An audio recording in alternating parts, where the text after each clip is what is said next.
ভারত মাতা বন্দনা কমিটির উদ্যোগে চুঁচুড়ার পিপুলবাতিতে অনুষ্ঠিত ভারত মাতা পুজোর আজ দ্বিতীয় দিনে উপস্থিত হয়েছিলেন বিজেপির প্রাক্তন রাজ্য সভাপতি রাহুল সিনহা।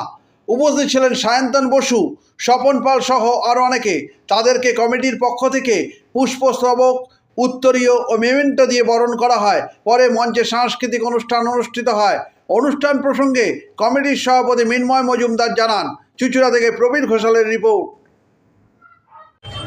ভারত মাতা বন্দনা কমিটি পিপুলপাতি হুগলি সারা বছরব্যাপী সামাজিক, সাংস্কৃতিক, রাজনৈতিক অনুষ্ঠান করে থাকে।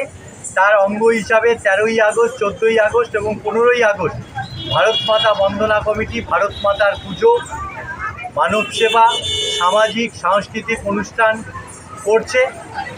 আজকের এই মহতী দ্বিতীয় দিনের অনুষ্ঠানে উপস্থিত ছিলেন সম্মানীয় বিধান কর মহাশয়, সুন্দর পাল মহাশয়, সায়ন্তন বসু মহাশয়। আমাদের আজকের এই অনুষ্ঠানে উপস্থিত হওয়ার জন্য সকলকে আমরা আন্তরিক ধন্যবাদ, কৃতজ্ঞতা জানাই। আমাদের মধ্যে এখন উপস্থিত হয়েছে আমাদের সকলের শ্রদ্ধেয়, সকলের সম্মানীয়, আমাদের গর্ব মাননীয় রাহুল সিনহা মহাশয়। আমরা সকলকে আন্তরিক ধন্যবাদ ও কৃতজ্ঞতা জানাই। সারা দেশে তুমি সুরক্ষিত আছো, বাংলাতেও তোমাকে আমরা সুরক্ষিত করব। সারা দেশে তো ভারত মাতা হাসছে, কিন্তু ভারত মাতা উদ্বিগ্ন।